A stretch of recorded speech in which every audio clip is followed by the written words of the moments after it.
The table was small, almost deliberately intimate, a lacquered oak oval that had held better manners than the ones assembled that night. Candles burned low, the wine breathed in decanters, and people smiled the way people smile when they measure one another's worth by silverware and accents. I had come because my daughter asked me to come. A token of welcome, she said, into the Verdier family.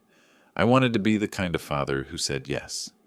Before we continue, don't forget to like this video, subscribe to the channel, and turn on the bell icon so you never miss a story like this one.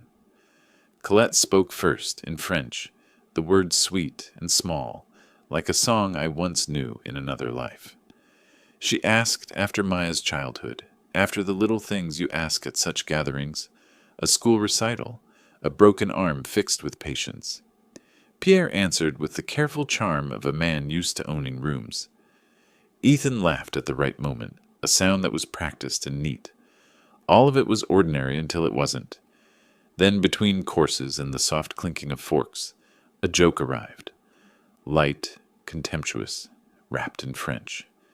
Pierre smiled as if he had told a small joke, and Colette's eyes slid to me with a mild curiosity that never quite reached kindness. I caught the drift only because of the cadence, the way the consonants clipped in a manner that treated me as a stage prop rather than a person. Ethan's smile broadened. His laugh landed as if he had landed a secret and wanted to share it with the table. They were certain I couldn't understand. There is a peculiar, precise shame to being spoken of as if absent in your own presence. It is a small, electric thing that makes the world narrow. Your ears sharpen, your heart accelerates, and everything on the periphery becomes a detail you catalog for later. I could have risen then, could have asked them to repeat themselves in English with equal scoffing, could have shown them the man who had crossed oceans for better grapes and who knew his way around import ledgers. I did not. I folded the shame into my chest like a tool I would use later. Silence felt like the only courteous response that night. People sometimes mistake silence for weakness.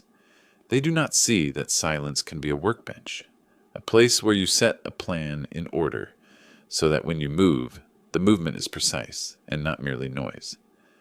I finished my glass, thanked the hosts, and walked out into the rain-chilled air, with the echo of laughter still sticking to the back of my teeth. The city smelled faintly of wet stone and diesel. The taxis smelled like leather and air freshener. Under fluorescent lights in my kitchen, I put a kettle on and opened a bottle I keep for paperwork. Cheap enough to avoid ceremony, good enough to steady a man's hand. That night, I replayed the lines in my head, as one does with a puzzle. Pierre's phrase cut a certain way. Colette's smile had been a blade wrapped in velvet. Ethan's timing, that was the most galling. He wore his family's ease like a shield and used it like a scalpel. He believed, perhaps, that lineage could be imported along with vines, and that a man who had once sold Bordeaux labels could be mocked for the dust on his boots. He misread me. I did not sleep well. The way people speak about you in private shapes what they expect of you in public if you let it. I had spent my life building things that lasted, relationships of trade, shipments that arrived on time, contracts bound up with signatures and honest timing. I understood balance sheets like some men understand hymns. The night after the dinner, I found myself at the kitchen table with an old ledger I keep not for accounting, but to remember how steady numbers can be when everything else looks unsteady. There is a comfort in the obedience of ink. You might call it pride. You might call it wounded ego. I call it dignity. A willingness to refuse to be reduced to a footnote in someone else's story. There is a difference between making a scene and taking a position. The first burns with heat. The second speaks in the cold language of evidence. I resolved, quietly and with more patience than I had at 20, to do the latter. It began as small work. I made calls. I had made 100 times before, not to parade knowledge, but to reach out of habit. Tom, an old broker who remembers my name without flattery. Hal, a lawyer who prefers paperwork to speeches. Sam, a friend who can move quietly and knows how to measure a man by the weight of his handshake. I texted Maya a short note that I had left and that I loved her. She replied with a smiling emoji I could not parse in my own fatigue. I did not tell her what I felt, not then. That would be a conversation for the light of day, not the fog of midnight anger. The seed of the plan was practical as any well-built structure. Find out what the Verdier's American venture looked like on paper, who stood to gain if it soared, and who was holding the small, quiet instruments that made large things possible. Bridge notes, conversion clauses, minority holders with a thirst for quick returns. If mockery had been their method, then method would be mine. If they thought that accents and provenance could decide a man's fate at a dinner table, I would answer with citizenship of facts. There is a peculiar cunning in choosing where to fight. A man who spent his life trading wines understands leverage. A small note can become a controlling interest if structured properly. A conversion trigger can be a lever if you hang your weight on the right place. I had walked vineyards at dawn in my 30s, my hands smelling of earth and grape, and I had learned that the spot where you place the post will hold the fence. The next morning I began to map the Verdier expansion, the entities, the holding companies, the thin legal shells that sometimes hide larger intentions. It was work born of professional habit and personal injury, and it felt, strangely, like righteous labor. Still, I'm not a man who delights in spectacle. The notion of public humiliation as entertainment disgusts me. I wanted instead to set things right without turning the person I loved, my daughter, into collateral. That would require patience, clarity, and a measured public that understood what had happened without descending into petty vengeance. If I had acted that night with a shout, I might have won a moment, but lost much else. If I acted with patience, I might protect what mattered and make them understand, in a currency they respected, what their words had cost. So I slept little and worked quietly. The ledger on my kitchen table expanded to include corporate filings and phone numbers, timestamps, and a map of relationships. Each name I wrote down felt like a rung on a ladder I planned to climb. Not to topple a family, but to make sure that my child's life wouldn't rest on the shaky beams of someone else's vanity. The fury that had flared in the dining room became a steady light in my chest. Not a blaze that consumes, but a lantern that shows the way. When dawn broke, the city washed in gray, and I felt the particular clarity of a man who had chosen how he would answer. The next step, I understood, would be small and deliberate. Call a broker, open a shell company, prepare a packet of documents that spoke in numbers rather than rhetoric. The story I would tell the Verdier family, when the right time came, would not be loud. It would be incontrovertible. The morning after, the city felt the same. Vendors sweeping stoops, delivery trucks sigh as they backed into alleys. But the small world inside my head had been rearranged. Humiliation has a way of amplifying detail. I could hear the cadence of Pierre's French as if it had left a groove in the air. It pushed me toward work in the way old habits pull a man back into his better self. Work, for me, is a way to translate feeling into action. That day, I traded humiliation for a ledger and a plan. I began where I always begin with problems I can still fix, by naming them. What, precisely, did the Verdier family have that could be leveraged? What instruments underwrote their expansion? The word vineyard evokes rows of vines and rusted tractors, but the business underpinning those pastoral images is a stack of paper. Notes, equity promises, bridge financing, conversion clauses hidden inside glossy prospectuses. I thought of the small instruments I'd used in my import days. Short-term notes that become equity on triggering events. Minority holders who accept a smaller immediate return for the hope of appreciation. Those were the corners I'd learned to test. I made a small list on a manila envelope. Verdier US LLC, expansion note, Series A, conversion trigger at X dollars, minority holders, names, escrow provider, counsel. The numbers were placeholders until I could put faces and figures to them. Then I began to call. Tom picked up on the second ring. There are people whose voices are like a map in a storm. Tom's was one. He'd brokered odd lots for me in the past, patched deals, and moved money with the discretion of a man who'd seen greed do more damage than famine. I told him only that I wanted to see the cap table for Verdier's U.S. entity and any outstanding notes tied to their expansion. His silence on the line was not judgmental. It was processing. Frank, he said finally, I can look. But you're asking for private things. He knew the dance. I did not ask him to breach confidence. I asked him to use the channels people like him have. Conversations with registered brokers, checking SEC filings if anything public existed, calling a custodian under the pretense of routine due diligence. Give me a day, he said. I'll let you know what the structure looks like. Hal arrived before lunch, precise and patient with a notebook and the kind of calm that steadies people who are skittish with indignation. I explained what had happened, in as much detail as I could without letting the story become a public entertainment. He listened and then spent the next hour translating social grievance into legal tools. Look, Hal said, tapping his pen, if they have a bridge note or convertible instrument, there will be signatures, a trustee, an escrow, or at least advisory council. Those instruments create rights. They can be bought.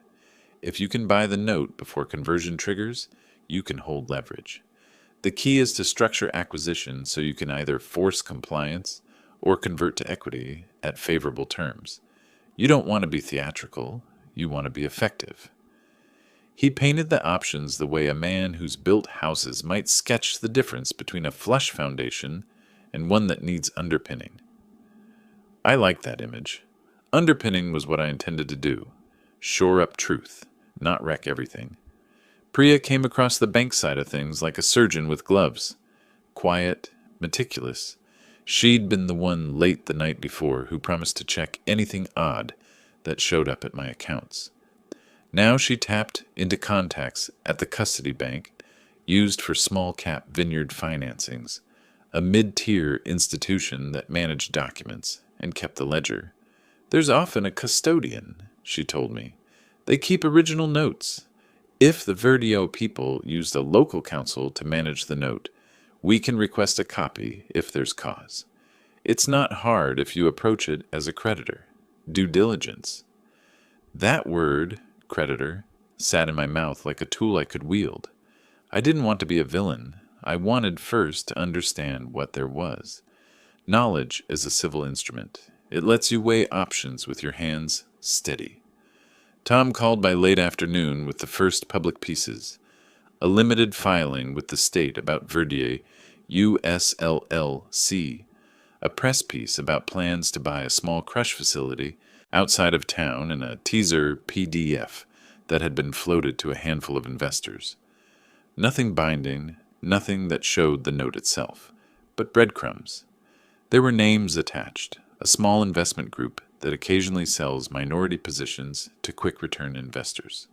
Tom said he could make contact with one of those minority holders under the guise of a buyer looking for liquidity. They'll sell if the price is right, he said. Liquidity is the language a lot of smallholders speak. A liquidity play is banal, yet exquisite in its simplicity. People who live on optimism trade it for cash when the lights go out. My task was to be ready, with a vehicle that offered liquidity without exposing my objectives. I wanted Cascade Ridge Holdings to be a name that felt bland enough not to spark curiosity, but solid enough to hold weight when the instruments pointed toward conversion possibilities. I spent the late afternoon sketching the shell. Cascade Ridge would be a Wyoming LLC. Privacy, speed, no fuss. Tom would sit as a managing member on paper, with wire routing through an escrow to respect any compliance requirements. Hal drafted a simple purchase agreement template, assignment of note, representations and warranties, and a clause that gave us the right to inspect original documents upon closing. That clause would be the hinge. If the note allowed conversion on a missed covenant, owning the note could let us either force a conversion to equity or demand remediation. While the practical pieces took shape, my nights filled with the kind of small moral inventory that men of my age tend to keep. I thought of Maya's laugh as a girl at a farmer's market, how she'd insisted on sampling every artisanal cheese until vendors laughed in delight at her courage. I thought of the awkwardness of her having to marry into a clan that thought lineage superior to decency. I balanced the arithmetic of leverage with the arithmetic of love, and realized there was a narrow seam where both could be true. Protect without annihilating, expose without humiliating, correct the ledger without wrecking a life. Sam stopped by as the dusk pulled the city's colors low. He's been my practical man for years, a retiree with contacts and the patience of someone who can carry a box without asking why it's valuable. "You sure you want to go down this route?" he asked, setting down a thermos of coffee and the sort of sandwich that tastes like a promise. "If it's what I have to do to protect Maya from a marriage built on pretense and not reality," I said, "then yes." The sentence tasted harsher in the mouth than I had expected. Sam did not press me. He simply shifted into readiness, the kind that comes with loyalty rather than judgment. Over the next 2 days, we moved in increments that felt small to anyone watching, but were to me precise as a clock. Tom contacted 2 minority holders via a broker introduction. One was eager, an investor who'd been in for a few years and had plans to grow cash in other sectors. He'd take a quick turn on a note if liquidity was offered at a modest premium. We arranged a discreet call and then a meeting in a neutral office. I sat in the car listening to the muffled voices inside, feeling like a man who was both spectator and conductor. The purchase was unglamorous. A small wire, an assignment, a promise of an inspection window. The privilege of money is that it moves quietly. The work is often in the patience of waiting. But the mechanics were the point. The moment the note assignment landed in our escrow, Cascade Ridge had rights. We had standing as a creditor. We could, if the conditions in the note were present, call a default and force the sort of remedies that made boards blink. There are moments a man feels the raw satisfaction of a plan working. The wire confirmation, like the valve closing on a pipe, Hal's short nod across the table, Tom's discreet smile. I felt none of the theatrical glee I'd imagined in my private fantasies. My satisfaction was quieter, the satisfaction of a job done with care. We were not yet at the reveal. We were building the hand that would hold the ledger when the right table was set. That night, when I sat back at my kitchen table with the original manila envelope, now full of names and copies, the practical part of my mind hummed like an engine. But there was another sound beneath it, fear. What if the Verdier family reacted in ways that hurt Maya? What if Ethan turned cruel or litigious? What if the publicity I wanted to avoid ignited instead? The possibilities were real, and real consequences require real care. I had no wish to be the father who built a scaffold, only to watch his child fall from it. Hal reassured me with the law's steady grammar. "We'll structure the acquisition to give you options," he said. "You can be a passive creditor who watches, or you can trigger certain protections. The point is to have leverage, not vendetta. We'll make sure compliance and preservation of reputation for your daughter remain a priority." The word leverage sounded better with a moral reflex attached. To protect, to preserve, to correct. The plan evolved into something less like a revenge and more like a defensive posture. Buy the note, gain standing, preserve the option to convert or to negotiate remediation for vendors and employees. I could force transparency without forcing a spectacle. Before bed, I wrote one line on the manila envelope. "Protect Maya. Protect the truth. no spectacle. The line was a rule. It was a tether for my actions. In the dark, I felt the weight of what I'd set in motion, not a theatrical unmasking, but a slow, precise pressure that would show what the paper already suggested. There's a rhythm to paperwork that steadies me.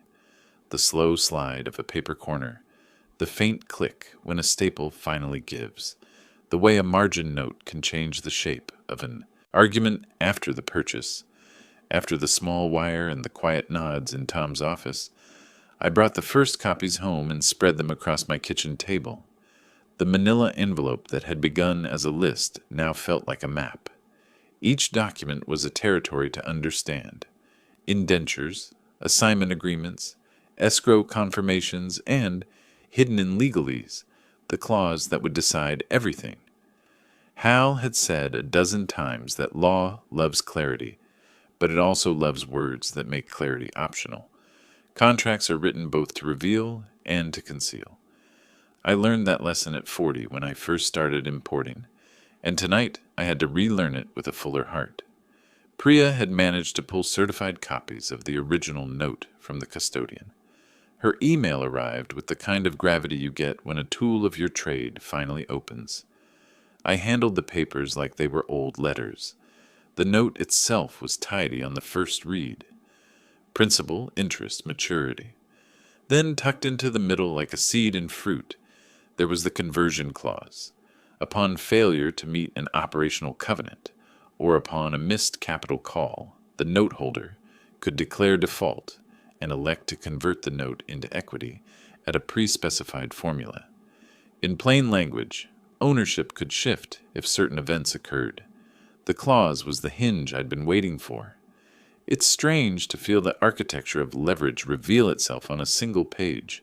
For years I'd measured vineyards by their rows. Now I measured them by clauses. The conversion trigger wasn't automatic. It required evidence and process, but it existed. And where it exists, choice follows. If you own the note, you own a right to insist that the math be done properly. You own the right to force transparency. That was the legal currency I had bought without spectacle. Tom called that afternoon, and his voice sounded quiet, which for him meant the gears were moving, but we were still in the soft machinery phase. "We've got the assignment recorded in escrow," he said. "The seller's satisfied. We have an inspection window written into the purchase agreement." That window, Hal had insisted upon it, was crucial. It allowed Cascade Ridge a limited time to inspect originals and call a default if we found documentary evidence that a conversion could be forced. We scheduled a neutral meeting at the custody bank for the inspection. I remember driving there with the contract folder on the passenger seat, my hands steady on the wheel, my mind moving through possibilities like a surveyor. The custody bank smelled of cheap coffee and carpet cleaner. A clerk led us to a small room with a table and a dull light, and a thin stack of originals sat in a banker's envelope like a sleeping animal. Priya arrived with her own binder of printouts, timestamps, wire confirmations, notes about who had signed what and when. She's clinical in a way I envy.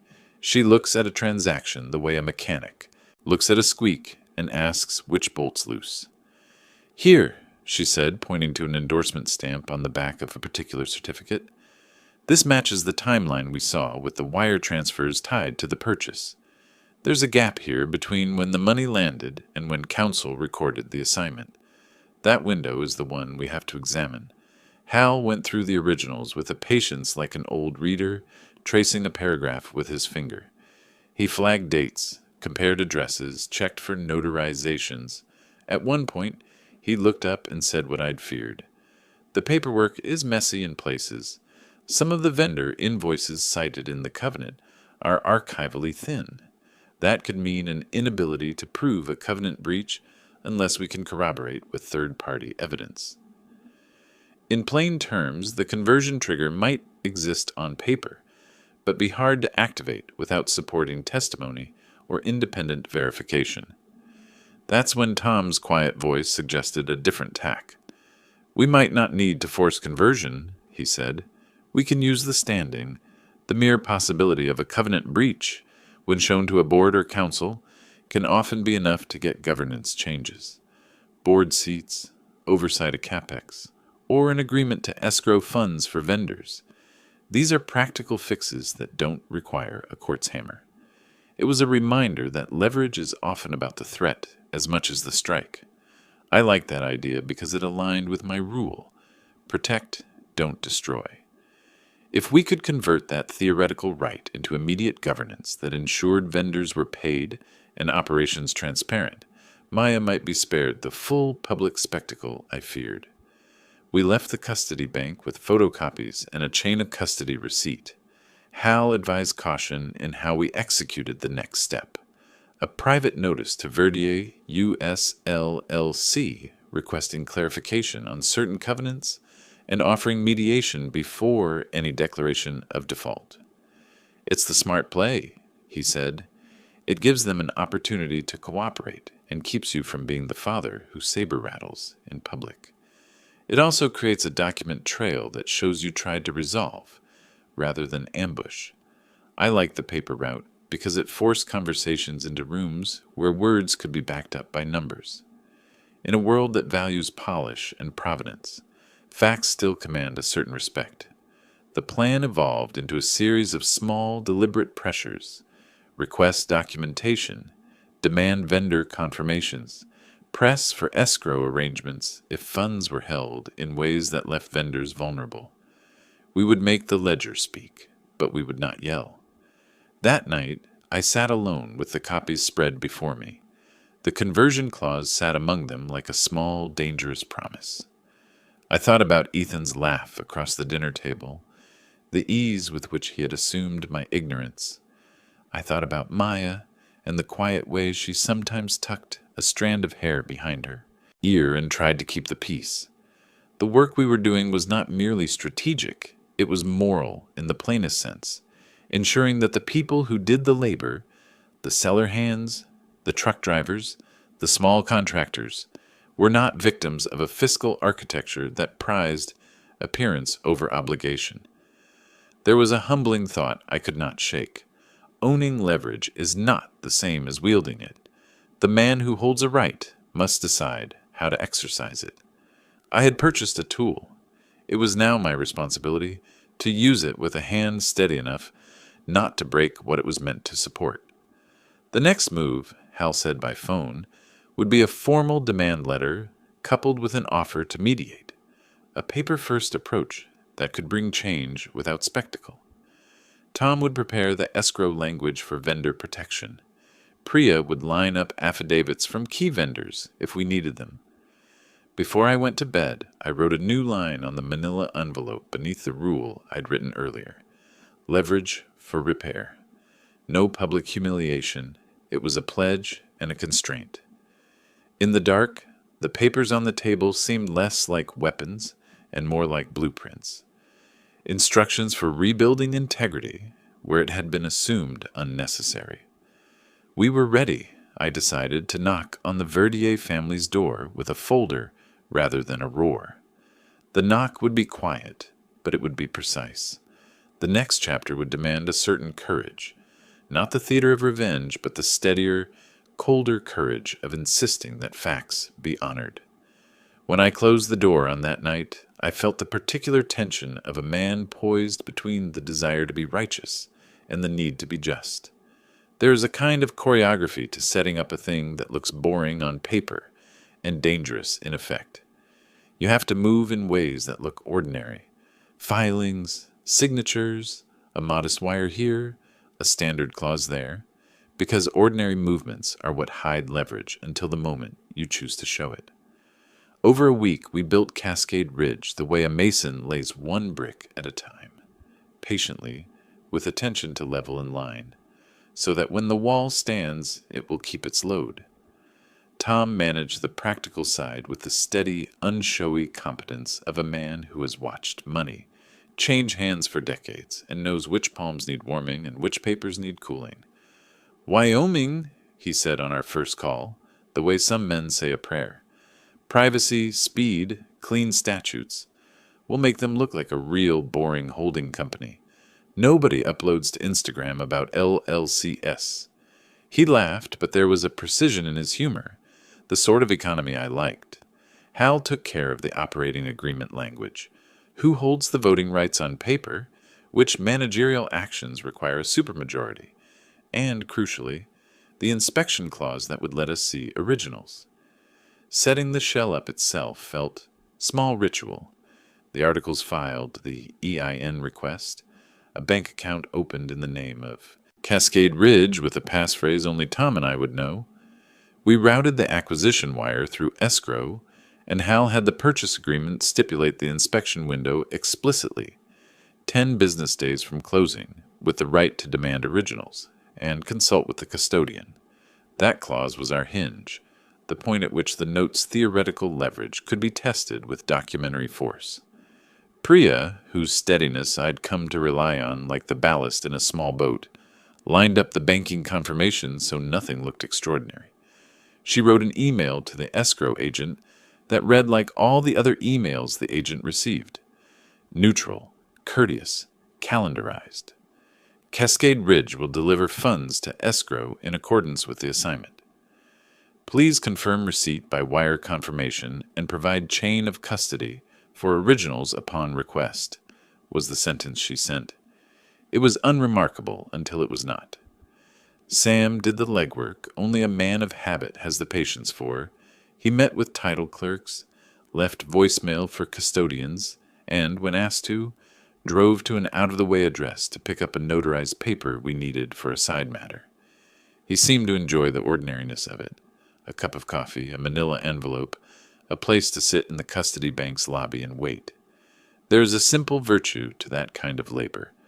Someone shows up and work gets done. We were careful with optics. Denise helped me choose a neutral meeting place for our first inspection. Not a boardroom that screamed hostile creditor, but a custody room at a mid-tier bank where men in jackets with no story sit and look at documents as if they were objects rather than weapons. Hal drafted the notice we would send Verdier USLLC once the inspection window started.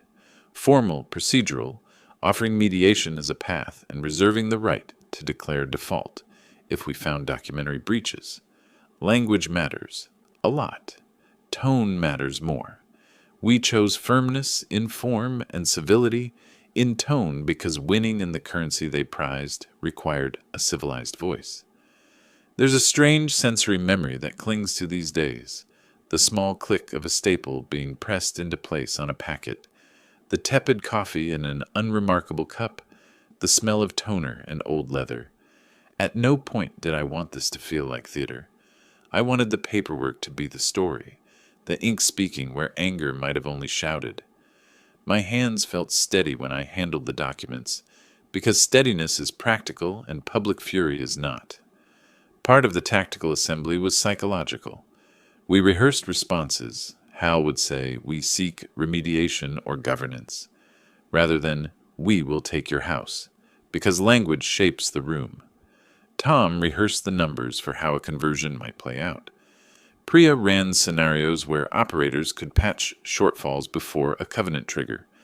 We mapped paths that would allow Verdier the dignity of a fix. The dignity barring a fix, however, was not mine to be generous about. Protect the vendors, protect the employee payrolls, and protect my daughter from inheriting a house built on paper promises. On the day Cascade Ridge's purchase closed, I remember Tom calling from the car to say the wire confirmation had cleared. It was anticlimactic in the way important things often are. No trumpets, no fireworks, a digital ping, a confirmation number, a meager little digital echo in a world that traffics in the grand. But when Priya handed me the escrow receipt and Hal checked the clause one more time, I felt something like a quiet gravity settle in my chest. The tools were in my hand now. What I did with them was still my choice. Hal advised patience. "Deliver the notice," he said. "Offer mediation. Give them the paper trail and a chance to respond. If they cooperate, you can secure governance without spectacle. If they stonewall, you have standing to escalate. Remember your rule. Leverage for repair." His voice had the bluntness of a man who knows the difference between leverage used for pragmatic correction and leverage used for petty display. We drafted the notice carefully, and when I sat down to sign it, my hand quivered for a fraction of a second. It was not fear of legal reprisal. It was the weight of the moment, the deliberate tilt from private grievance to public action. I thought of Maya's laugh again, and of how easily her life could be shaped by decisions made at a dinner table she had not arranged. The letter I signed did not scream. It invited conversation and offered structure. It was a precautionary knock at a door more than a battering ram. That afternoon I walked the steps of the little park where Maya once played, when she was too small to worry about what other people thought. Parents in the playground watched their children with the casual concentration of people doing important, ordinary things. The world, I thought, continues, whether you make it louder or quieter. I liked that thought. I liked it because it suggested that patience could be a form of strength. Still, there was the human side that paper could not erase. Tom flagged a small risk the way a man flags a loose tile.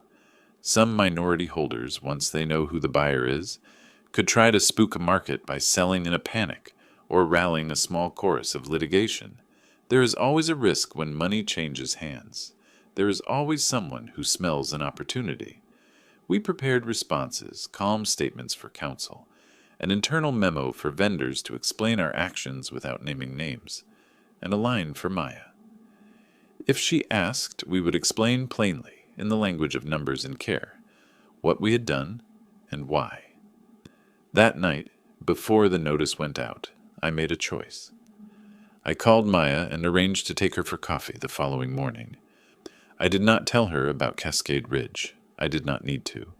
The decision to shield her until we had the facts felt like an act of love rather than secrecy, but I also made a small promise to myself. If the Verdier family chose to respond with grace, I would accept it and aim for remediation. If they chose evasion and spectacle, I would escalate, but not in a way that consumed her. We sent the notice at 9 the next morning, measured, professional, and accompanied by a request for mediation within a 10-day period. The polite hammer had been delivered. It was now time to see whether they would step up to be reasonable craftsmen or decorative men who prized image over obligation. The morning the wire cleared felt ordinary enough to be a small mercy. Rain on the windshield, a half-filled thermos, the city doing what cities do, moving forward in a way that makes private reckonings seem modest. I drove to the neutral office where Tom arranged the handover, a modest suite above a dry cleaner, and sat with a paper cup of coffee, while the broker moved through the motions that make money look simple. The clock on the wall ticked and became, for the hour, the metronome of restraint. Before we continue, don't forget to like this video, subscribe to the channel, and turn on the bell icon, so you never miss a story like this one. The escrow agent counted the documents with the choreography of someone who has seen an immense number of small dramas reduced to signatures. She was polite in the way people are when money obliges them to be. The minority holder, a woman in a sensible coat who looked like she'd spent more of her life budgeting than boasting, slid the assignment across the table. She smiled in a way that said she'd made peace with liquidity. The world had been simpler for her then. We exchanged the bland, efficient courtesies of transactions, and when the transfer confirmation pinged on Tom's phone, we all felt the quiet warmth of a plan coming true. It was anticlimactic. I had imagined baton strikes and triumphant speeches. Instead, there was a soft beep and a receipt. That's the odd moral of commercial life. The work that matters seldom arrives wrapped in drama. It arrives in the small beat of a confirmation number and the slow reorienting of rights on paper. Cascade Ridge had the standing now. We held the note. The leverage lived on a page, but the page had weight. Hal had been adamant about the inspection window. He wanted the originals because the paper shows what signatures mean and what dates actually bind. We scheduled the custody bank meeting for the following week. Between the wire and that meeting, we moved carefully. Tom handled the escrow, Priya kept her lines warm with the custodian, and Sam checked petty things that mattered. Courier routes, the best cafe near the bank in case we needed a neutral waiting space, a backup plan in case the Verdier Council attempted to box us into formality that avoided substance. On the day of inspection, the bank's custody room felt like a stage set for a quiet play. The table was lacquered, the fluorescent lights were polite, and a security guard sat in the corner with a magazine folded to a page he never read. The originals arrived in a banker's envelope like a small animal put to sleep.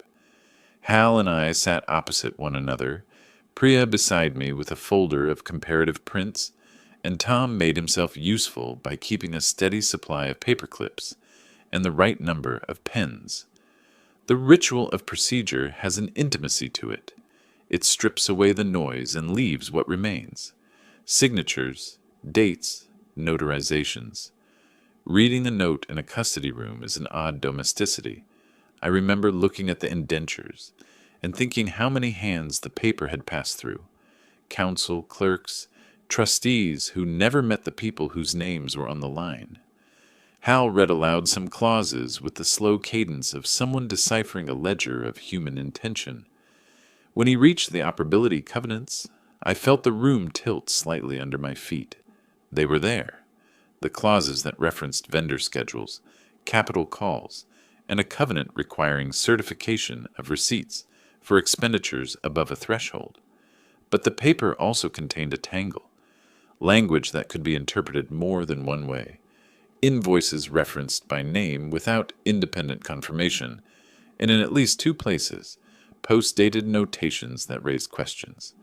That was the danger and the opportunity. The covenant existed, but its enforceability depended on corroboration. A conversion trigger is not a magic wand.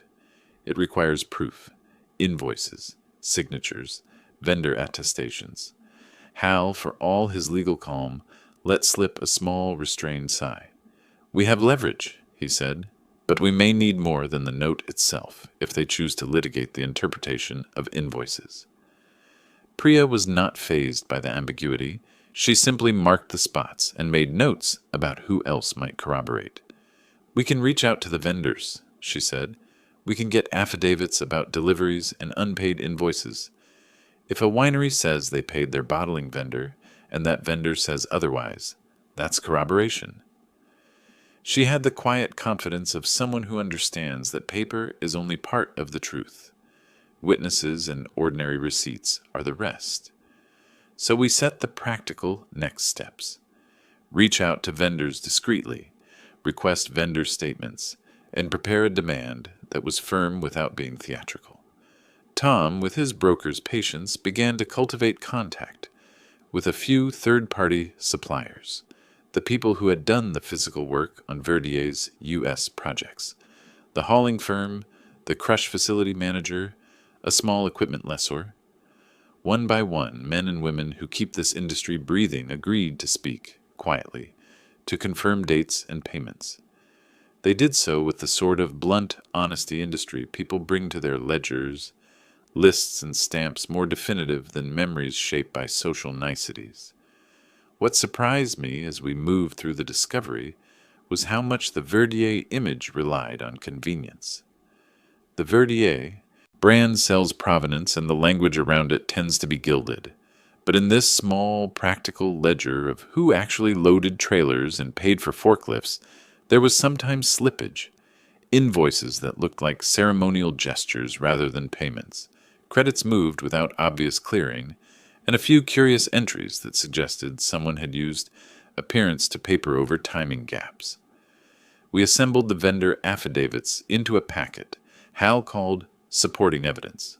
The packet read like a map of ordinary integrity. Invoices stamped, checks canceled, names and dates matched. It was not dramatic. It was workmanlike. But when paired with the conversion clause in the note, it became an engine. If we could show that the operational covenant had not been met, that vendors who claimed payment had not been paid, or that capital calls had been mishandled, then the note's conversion clause would be more than a threat. It would be a lever. Still, procedure required patience. Hal insisted we open a formal channel with Verdier counsel before pulling any levers. "You give them the courtesy of remediation," he said. "You show you are not an opportunist. You show you want to fix the problem. If they refuse, the refusal is evidence." There's a cruel arithmetic to legal strategy. Someone's refusal to cooperate often becomes the cleanest proof of bad faith when all else is in order. We drafted a letter that was neither chalice nor club, a request for documentation, a proposal for mediation, and a clear statement that Cascade Ridge, as note holder, had rights to inspect and to seek remedial governance if covenants had been breached. I labored over the tone. Hal revised formality into civility until the letter spoke in a language that appealed to boardrooms and not tabloids. I wanted the Verdier family to understand the gravity without the theater, to see that this was about making debts honest, not about making people small. When the letter went out, my hand felt steady, but the world beyond paperwork does not always respect the neatness of letters. Within 48 hours, we had a response. Not from Pierre, not from Ethan, but from counsel. A measured reply that denied any systemic breach and suggested a conference call to discuss the documentation. The letter offered reassurances and hinted at the Verdier family's sensitivity to the community's perception. It was carefully defensive and deliberately non-committal. That reply told us a few things at once. First, they had legal counsel ready and quick, which is unsurprising for people with resources. Second, they wanted to manage the optics. And third, they were buying time. Time can be an ally or a weapon depending on how you wield it. For our part, time was a tool for corroboration. The more vendor affidavits we gathered and the more we organized the packet, the clearer our position would be. Hal, pragmatic as ever, counseled patience and persistence. Continue. Discovery. Keep channels open, and be prepared to take governance steps if mediation failed. At home that night, Maya called. Her voice was bright in a way that made me feel both warm and guilty for the secret I was keeping. "Dad," she said, "how's work?" She asked it lightly, the way people do when they know the world is complicated and prefer their small corners to be uncomplicated. I said the sort of thing a father says when he has not decided how much to tell. "Moving along. Nothing to worry about." She believed me, and for a moment the lie, which was really a protection, sat there like a small kindness. I told her we'd have coffee the next morning. She sounded pleased. There's a strain to living a double script, the one you perform in public so your daughter sleeps easier, and the one you keep in your desk, where papers live and the work unfolds. I slept on a sofa that night and dreamed not of victory, but of consequence. If our packet persuaded counsel and a mediated solution emerged, governance changes, escrowed payments for vendors, board oversight, then we might preserve a family and protect the workers who had done honest labor. If counsel stonewalled and the family chose spectacle, we had standing to escalate. Either way, what we had bought was not a simple revenge. It was a chance to make the ledger match the life. The notice made them sit up. It arrived the way important things should. Precise, papered, and without flourish. A formal request, a proposal for mediation, and a clear statement that Cascade Ridge, as note holder, would expect documentation and, if necessary, remedial governance to protect vendors and payroll. I watched the little blue delivered from my kitchen table and felt a narrow satisfaction. The paper had landed where it needed to. Before we continue, don't forget to like this video, subscribe to the channel, and turn on the bell icon, so you never miss a story like this one. They answered with counsel. The Verdier reply was courteous in tone and quick in delivery. A conference call the next day, an offer of a private meeting in a law office 10 miles west of town, and the assurance that the family wished to resolve any issues discreetly and amicably. The careful phrasing reeked faintly of preservation. For them, discretion was a way to keep brand polish unscuffed. I suppose I understood that instinct. Reputation is a fragile ship that floats on rumor as much as on trust. I also understood that discretion can be an armistice before a retreat. We prepared for the meeting the way men prepare for a small operation. Lists, rehearsed lines, and the kind of restraint that hides intent until the moment to use it. Hal insisted on the packet's order. Executive summary first, supporting vendor affidavits next, followed by the original note excerpts and a short proposal for governance. He wanted the packet to read like a machine. Clean, obvious, impossible to misread. Tom put the numbers in a tidy spreadsheet that could be understood by anyone who ever balanced a checkbook. Priya printed certified bank confirmations and a short affidavit from the custody bank to verify chain of custody. Sam made sure the courier had a discreet logo and a soft voice on the phone so nothing felt theatrical. We chose the neutral room with care, a small conference space in a downtown law firm that smelled like lemon oil and leather-bound codes.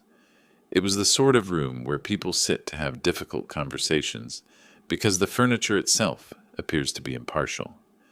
I wanted none of the theatricality of the foyer where I'd once been told to leave. I wanted facts, witnesses if needed, and the presence of counsel to keep the rhetoric measured. My rule, the one I had written on the manila envelope, held in my pocket like a talisman: leverage for repair, no spectacle. They arrived with their own choreography. Pierre came slow and deliberate, a posture of someone practiced in command. Colette followed like an elegant shadow, her smile tuned to the room. Ethan walked in with the quick, taut energy of a young man who expects the world to bend easily. His jaw was thin the way entitlement can carve one. Their counsel, a pleasant, well-tailored woman, took the lead in words and tone, careful to say the right things while keeping her fingers on the edges of legal comfort. We sat across from one another in the neutral light. Hal spoke first, as lawyers do, and read the executive summary with a calm that left no place for melodrama. The conversion clause, the vendor affidavits, a clear request for mediation, and, failing that, a proposal for governance adjustments that would protect vendors and require regular reporting to note holders. I watched Pierre's face as Hal spoke. For a long moment it gave nothing away. Colette pressed her lips together and watched Maya, who had come at my request to sit quietly through the meeting, as if she were an object being appraised. When I laid the vendor packet on the table, it was like setting out evidence on a workbench. Invoices, stamped dates, canceled checks where they existed, and signed affidavits that corroborated deliveries and unpaid sums.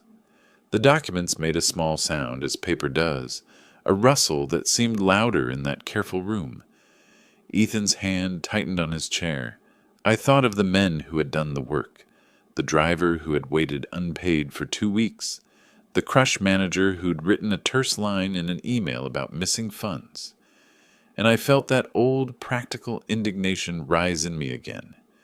People do honest work and deserve honest payment. That was not dramatic. It was simple decency.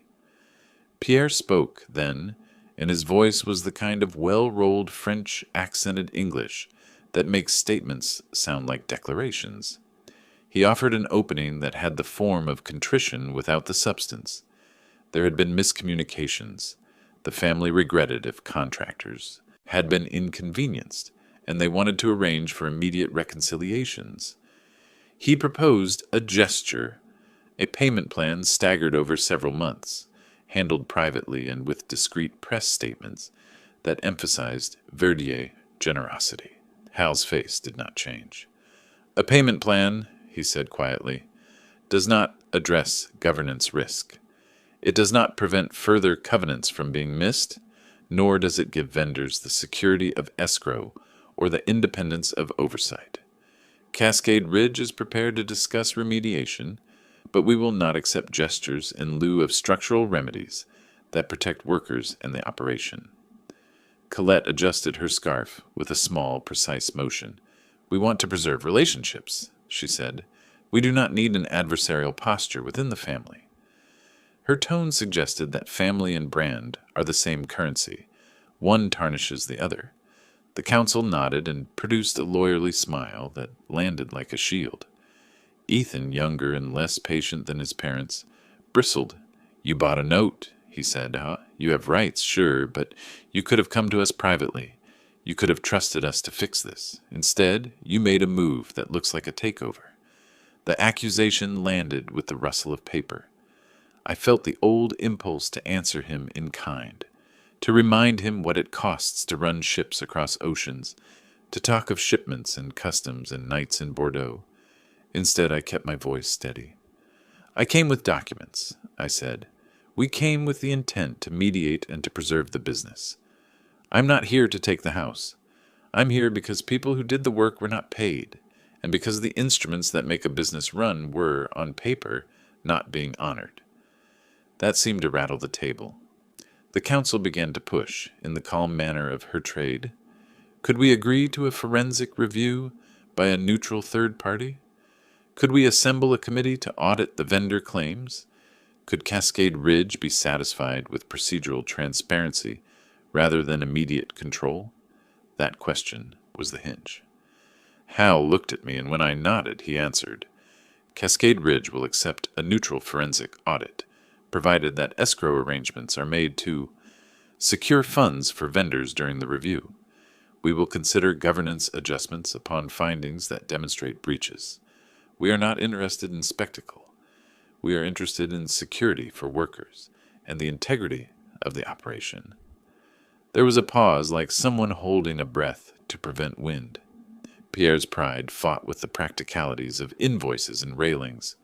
Colette's politeness scraped against the ledger's cold facts. Ethan's impatience became something sharper, an edge that worried me. The counsel asked for time to consult. She left the room for 15 minutes and returned with a counteroffer, a fast-track internal review, a staged payment to certain vendors within 14 days, and a conditional escrow offer that would be funded with family assets pending the review's outcome, but with an addendum, a confidentiality clause, and a proviso that any governance changes would be negotiated without public disclosure. Confidentiality is often a lifeboat for reputation. I had always thought it a reasonable tool in mediation, but not when it covers the structural changes necessary to protect workers, and when it asks vendors to accept silence in lieu of security. I felt the rule in my pocket. Protect Maya, protect the truth. Hall read the counteroffer and then calmly tore it apart in the way a man trims extraneous material from a plan. "We will entertain confidentiality for settlement mechanics," he said, "but not for findings that affect creditors and workers. If there are structural failures that put payroll at risk, those cannot be hidden behind an NDA. Escrows can be confidential insofar as amounts are concerned. Governance and vendor protections must be transparent to the parties with a legal interest." The room tightened. Pierre's eyes flashed. Colette's hand moved to touch Ethan's arm as if to steady him. The counsel took a breath and proposed a compromise. An independent auditor, chosen by mutual consent, funds placed into escrow with an administrator agreeable to both sides, and a clause that provided limited public disclosure to affected creditors, while keeping broader PR language subdued. It was, in the end, a partial victory. We negotiated terms late into the afternoon, names for auditors, the initial escrow sum, timing for vendor payments, and a narrow public disclosure that would notify affected vendors and local regulators. The confidentiality that Verdier wanted would not cover the matters that protected workers' pay, though we did agree to compromise on a modest PR statement that acknowledged an inquiry without detailing every invoice. When we left the room, the sky had gone the color of tired pewter. The meeting had not been an all-out triumph. It had not been a rout. It had been, instead, the difficult arithmetic of people with power learning they must be accountable to people who do honest work. On the sidewalk, I felt the small pressure of victory and the longer weight of work still ahead. Monitor the audit. Ensure escrow disperses as promised, and keep my daughter shielded from the noise as long as possible. Maya squeezed my hand as we walked to the car. She said nothing grand, only, "Thank you." It was simple and edged with complexity. I took it as a small benediction. I thought of the men who loaded trailers and set up crush pads at dawn. I thought of the ledger that now had to match the work. We had not humiliated anyone in the room. We had not staged a guillotine. We had, instead, forced a family to account for the language that had been used at a dinner table, as if the people who did the labor were invisible. That night, I wrote a short note on the manila envelope. Escrow set. Auditor chosen by mutual consent. Vendors notified. Keep watch. The line was a promise and an order. The fight had moved from dinner room sneers to a contract table compromise. The real work, the slow, relentless accounting of truth against convenience, had only just begun. The audit felt like a season turning. The day the binder arrived at our lawyer's office, the sky had a clean, hard light, the kind that makes colors mean something and conversations thin into fact. Hal put the report on the conference table like a verdict, but with more paper and less thunder. We had asked for numbers, receipts, and sworn statements. The auditors returned with an accounting that moved like a train through the rooms of the Verdier expansion and did not stop for sentiment. Before we continue, don't forget to like this video, subscribe to the channel, and turn on the bell icon so you never miss a story like this one. When you have spent weeks turning over invoices and listening to the echoes of missed payments, there's a peculiar humility in watching an independent professional say what your gut suspected. The report was methodical, an executive summary of findings, followed by an appendix of invoices, bank statements, emails, and vendor affidavits. It was not crafted for theater. It was crafted for clarity. The numbers did not shout.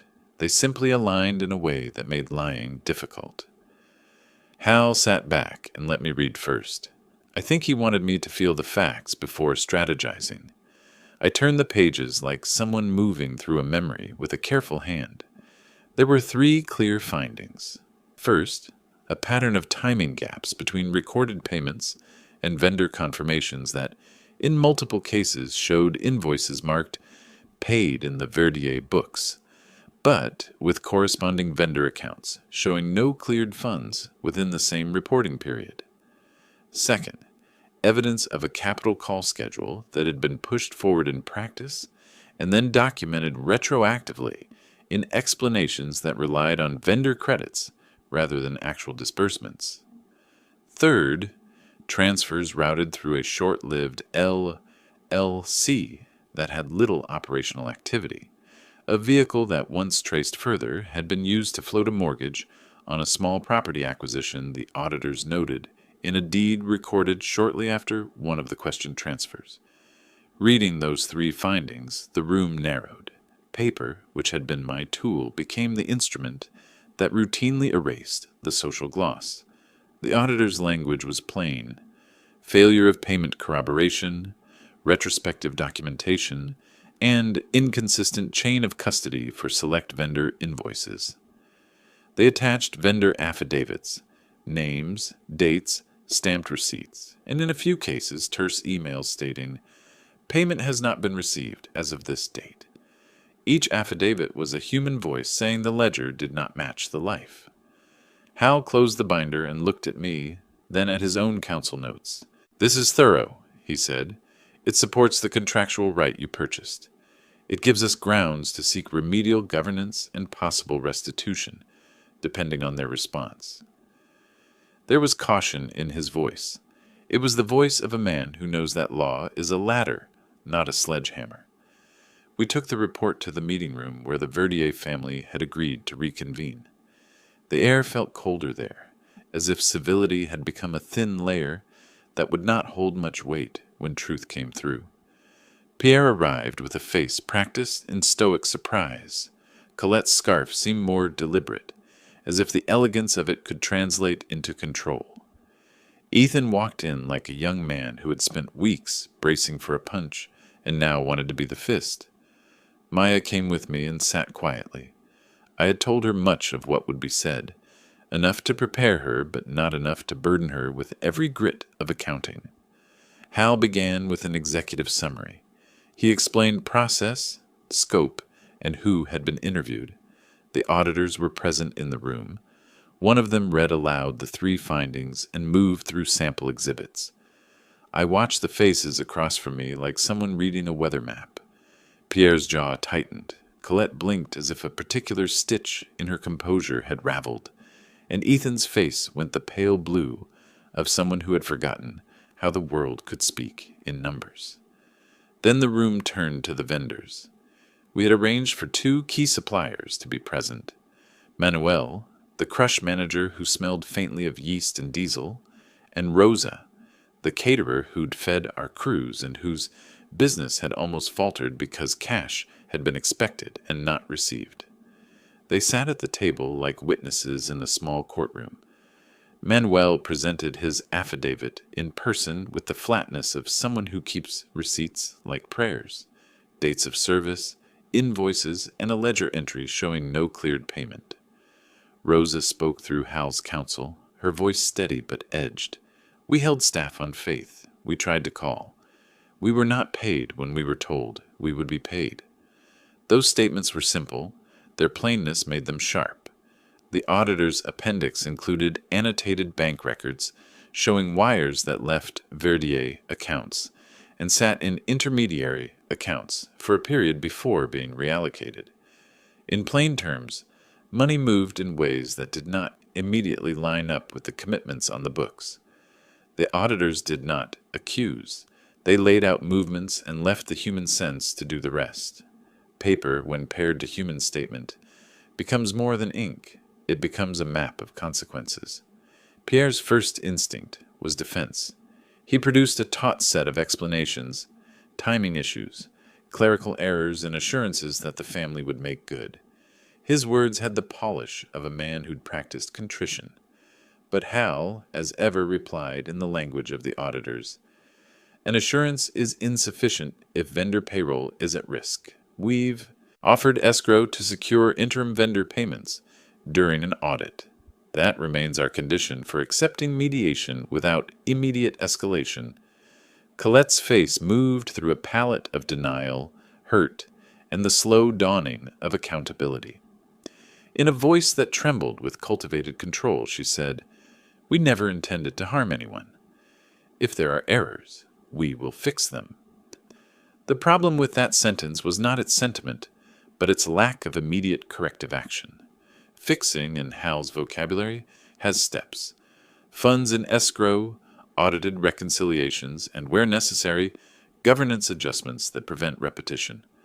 Words without steps are a kind of polite evasion. Ethan, for his part, roared something that was not sound so much as a release. "You bought a note to take us over. You want our business. You want power." His hands moved in the small arcs of someone who had been trained to bluster. He looked at me, and I saw the rawness. A man who believed his birthright could protect him, and who had not yet learned how fragile such things are when paper refuses to bend. I could have answered him with bile. I could have told him with the bitter truth I kept in my chest, about nights spent in Bordeaux, negotiating prices, and how import work demands more humility than pretense. I could have demanded apologies and names. Instead, I kept to the script Hal and I had rehearsed. "We are not here for a takeover," I said. "We are here because people who do the work need to be paid. You can address that by funding escrow and making sure these findings are reconciled through an independent process. That will avoid further harm to the business and the families who depend on it." That sentence, measured, fact-driven, did something in the room. It rerouted the argument from theater to weight. Paper does not humiliate in the same way talk does. It simply makes what was private into something public and accountable. The auditor's presence removed the possibility of polishing the facts away. There were moments of ugliness. Pierre accused Hal of bad faith. Colette spoke of loyalty and legacy. Ethan spat out accusations that suggested someone else had orchestrated the moves. The room thickened with accusation and avoidance. Then, in a moment I will not forget, something like honesty slipped through. Manuel, who'd been quiet and practical, looked at Pierre and said in a voice that had the bluntness of someone who does not enjoy subtlety, "You asked me to hold shifts. My men needed pay. If you cannot honor what you write, we cannot work." The hurt in that sentence was not dramatic. It was domestic and true. After several hours, the room shifted toward agreement. The Verdier Council, with the pressure of the auditor's findings and the gravity of vendor testimony, proposed a structure: an escrow funded by immediate family assets to cover outstanding vendor liabilities, the appointment of the mutually agreed-upon auditor to produce a final reconciliation within 30 days, and conditional governance changes, temporary oversight by a small committee that included a Cascade Ridge designee and an independent operations advisor until the audit concluded. They asked for limited confidentiality and the opportunity to manage any public narrative to protect brand and family. Hal reviewed the terms and, after a private conference with me, agreed that the proposal addressed the critical points: vendor protection through escrow, an independent audit, and temporary governance oversight. We negotiated language to ensure that the escrow administrator had authority to disperse funds to verified vendors without further approval, and that the governance committee had a mandate limited to operational integrity rather than ownership decisions. It was a tight compromise. It preserved the family's ability to remain in name, while ensuring outside oversight to protect workers. When we left the room, Maya brushed past me with a small, tired smile. "Thank you," she said again, and I felt the warmth of it like a small hand on my arm. The morning had been a moral test, a crucible where the dry arithmetic of paper met the wet human consequences of wages and rent. Paper had spoken. It had told the truth that the dinner-room laughter had tried to bury. The task now was repair. That night, I sat with the auditor's binder at my kitchen table and read through the appendices one more time. It is a particular piece to know that an honest process is underway. Vendors with money in escrow, an audit with a deadline, and a governance committee that could steer operations away from reliance on charm and toward the discipline of accounting. The victory was not theatrical. It was practical. It was the sort of win that pays bills and lets people sleep. I do not pretend there were no costs. The Verdier family's pride had been punctured. Relationships that once felt seamless showed seams. Public perception would take time to settle. Some friends would choose sides, some would distance themselves, but there is a different arithmetic to any life. The ledger of human decency has a value all its own, and the moment the ledger aligns with action, small injustices begin to be corrected. Before I closed the binder and set it beneath the manila envelope with my rule written on it, I wrote a single line beneath the heading: "Paper spoke. Now we build the work to follow it." The line was not triumphal. It was a task list. Leverage for repair had become leverage in action, and the most important thing I could do next was not wave the win like a flag, but to watch the payments being made and make sure that the people who had been owed were paid promptly, quietly, and without fanfare.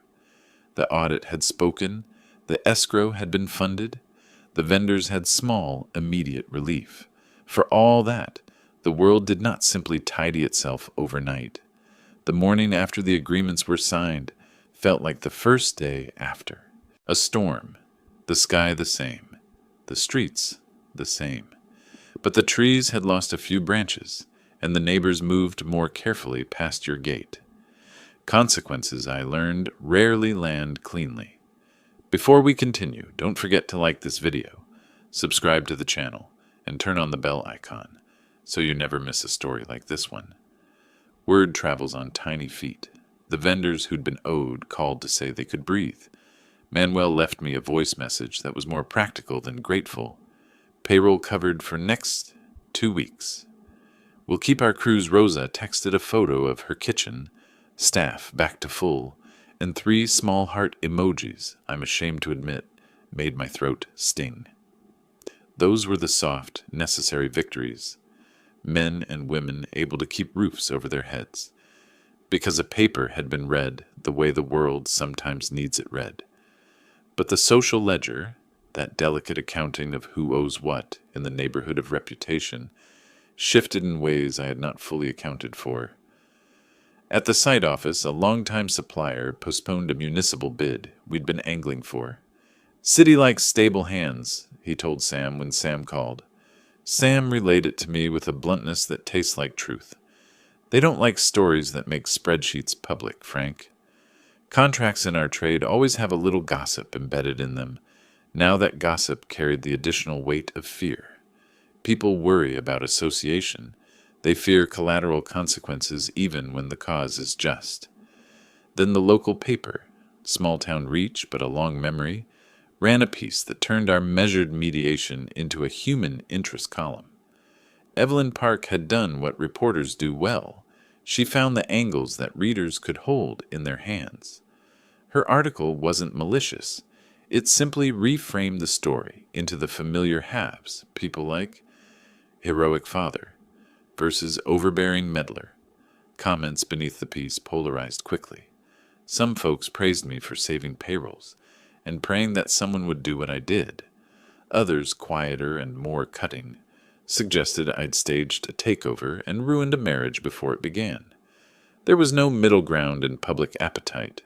That polarization bled in private ways that cut deeper. Old friends offered careful condolences that read like distance. "We respect your choice, Luke," one man wrote, and I felt the space of his name slip. A contractor we'd worked with for years texted a thumbs up and then asked to push our start date on a job. Marco, my oldest friend and a good man, took a hit because a few of his clients considered the association risky. "They're waiting this out," he said the day he handed me a coffee at the depot. "They'll come back." They usually do. Time is the thing that settles this. His voice had kindness, but caution, the 2 things our world keeps when reputations go through a grinder. Inside the Verdier household, the fractures made their own sounds. The audit had pierced illusions and togetherness, and people who had once smiled at one another now hesitated to enter rooms, as if the air itself were suspect. Pierre moved through his days like a man counting loss, not only financial exposure, which he faced like a businessman, but the more tender losses that come when pride is bruised in public. Colette, who had once worn discretion like a shawl, found the stitches of her life frayed. She showed up for small family things, but the laughs were sharper and the silences longer. Ethan's response was theatrical in its young certainty. He had bristled during the meetings, the life of a man who had been raised to see the world as a series of arrangements done for presentation. And in private he became something I did not entirely recognize. He alternated between anger and performative confrontation. There were arguments and voices that carried on the margins, slams of doors, clenched words that thudded against plaster. On one night, Maya called me in tears. "He says I chose you," she said, voice small and raw. "He says I let my family be shamed." Maya's words landed in me with a weight that did not belong to me alone. I had acted to protect her future, yes, but the measure of protection had a cost. The relationship she might have had with her fiancé, with his family, and with a set of people who had been part of her life for years. Love is not a ledger in the way business is, and I had to reckon with the fact that in saving payrolls and exposing ledger irregularities, I had altered the interior life of my daughter in a way I could not quantify into dollars and cents. We talked that night for a long while. She told me what Ethan had said, accusations about my motives, about my need to control, about how our actions felt like a betrayal. I listened and kept my voice low. I told her again what I had written on the manila envelope. Protect Maya. Protect the truth.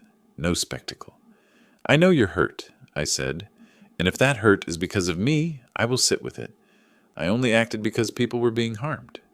She sighed, and in a voice that had the steadiness of someone newly adulting through pain, asked for space to think. She asked me not to speak for her, not to be the parent who answers for decisions that she had to make herself. That request, simple, sovereign, was the hardest to honor. It is one thing to shield your child. It is another to step away when the child asks to stand. For months I had been the man who believes that the world can be fixed if you arrange the ledger correctly. But that method, I had to admit to myself, can eclipse the human room where hearts live and repair. I swallowed the urge to impose the next step and instead told her I would be there when she needed me. She said she needed time. Ethan, in his own way, pushed back hard. He lashed out at people in the vineyard operations with a kind of brittle authority that revealed more about his panic than his leadership. He called meetings where voices were raised and then left in ways that made the staff wary. That behavior cost him respect among the crew rather than winning it. Small businesses judge leaders not by proclamations but by steadiness in hard weather. Ethan's flailing made some of his longtime employees reassess where loyalty lay. I noticed it in the way Manuel's shrug had substance, and in how drivers lined up to take work on other days, rather than wait for sudden, sharp instructions. The Verdier family also explored the legal front. Counsel for the family reviewed the auditor's work and asked for clarifications. There were terse letters back and forth that read like legal chess, requests for more documents, offers to settle some small claims, and hints at potential countersuits alleging interference. Hal watched the exchange with an economy of expression I have come to appreciate. "They can posture," he said, "but the facts we've produced are not easily unmade. They'll try to muddy water if they can, but muddy water is still water and it has a smell." His words were steadying, practical, and underscored the uncomfortable reality. The business of truth invites contest. What surprised me most, though, were the private reconciliations that started to happen, slow and awkward as thawing river ice. An older neighbor I'd helped with a roof years ago brought over a casserole and a short note. "We're with you." It wasn't a public endorsement, it was a neighborly hand. A small vendor whom I'd once helped with an emergency loan showed up at the site and clapped a meaty palm on my shoulder. "You did right by the people who work," he said. Those little acts of solidarity felt like stitches. They didn't erase the rupture, but they gave me something to hold when nights felt long. I also felt the cost in my own company. A municipal contract stalled. Bids I'd hoped to win were delayed because people wanted distance. In the language of business, risk metastasized in quiet emails. We tightened our belts, asked for longer payment windows, and leaned on Sam and Marco to keep crews afloat. The losses were not catastrophic, but they mattered. I felt the peculiar double hit of being right in principle and suffering in practice. The ledger, it seems, exacts its own price, even when it is balanced. At one point, Ethan confronted me in the yard of the vineyard while workers loaded a trailer. He stood large and loud and tried to turn our history into a simple moral tale. Me the meddler, him the wronged heir. "You don't get to decide for my family," he said, chin like a fist. "You don't get to show up and label us thieves." I looked at him, at the dirt under his nails, and remembered how I'd once felt that particular young certainty. "I don't expect you to understand," I answered quietly. "I expect you to act like the man who keeps his promises to people who work for him." The words landed awkwardly, as words about honor often do. That night I slept poorly and woke to the quiet of early morning with a sense of a long haul ahead. The escrow would disperse as invoices were verified. The audit would produce a final reconciliation. The governance committee, which included a neutral operations advisor we'd agreed upon, would meet and begin to steer toward transparency.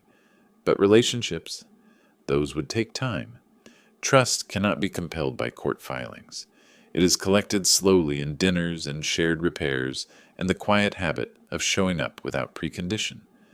Before the chapter closes, I will admit something I rarely say aloud.